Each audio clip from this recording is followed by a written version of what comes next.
All of the kalim, as well as the boards, the hides, the entire Mishkan were brought to Moshe, and Moshe was the one who actually put up the Mishkan. Rashi explains to us that the reason why Moshe was given the task of actually standing up the boards and actually erecting the Mishkan was because he was not a participant in any other part of the Mishkan. All of the kalim were made by other members of the Klal Yisrael. Hashem wanted to allow Moshe to have a part in the Mishkan, therefore he was given the role of actually erecting it, actually putting it into place. However, Rashi explains to us that Moshe Rabbeinu had a problem. The reason why no one else put up the walls of the Mishkan was because physically it was impossible. They were way too heavy.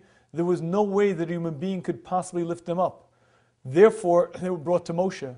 But the same problem that everyone else had, Moshe Rabbeinu had. He also could not lift up the walls of the Mishkan. He could not put it together. So he turned to HaKadosh Baruch Hu and he said, Hashem, how could I do this? Hashem said, don't worry. Just go through the motions, wave your hands. It'll appear like you're putting it up, and on their own, the walls will stand up. Kachava, that's in fact what happened. Moshe Rabbeinu went through the motions, waved his arms, and the wall stood up. This Rashi is rather difficult to understand because the Akamas HaMishkan, the erecting of the Mishkan, is attributed to Moshe. He's credited with putting up the Mishkan, yet the reality is he had nothing to do with it. He waved his arms and magically it appeared. How is he the one who's credited with actually putting up the Mishkan?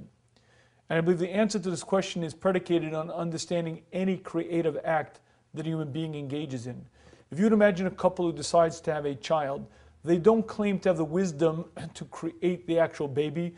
They're unaware of the biology. They don't know how to wave the neural pathways. They certainly don't know how to synthesize a brain. All of the actual creation of the baby is done through systems that HaKadosh Baruch Hu created. They sort of flick the switch and the fly gears go into motion. All the processes happen. They are considered the creator of the child because they turned on that switch. But all of the processes, all of the machinery behind it has been designed, created by Hashem, orchestrated and maintained by Hashem. They are the creator in name. When they go through the motions, the action is attributed to them, but it's merely a name. Hashem is actually the one who runs the world. And the reality is that's any creative act that a human being engages in.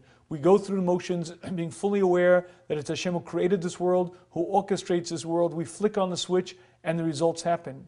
And that's precisely what happened over here. Hashem said to Moshe, throughout any creative act, all a human being ever does is he plants a seed in the ground, and then from its own, the cornstalk rises up.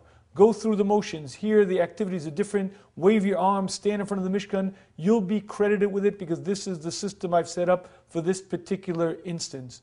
And I believe this concept is a fundamental yesod, and that is that any creative act really is Hashem. We are given credit for it if we use the system. Our job is to use the system. Our job is to be creative, knowing fully well at the end of the day it's Hashem who created the system, Hashem who orchestrates it all, and ultimately credit for everything is given to Hashem.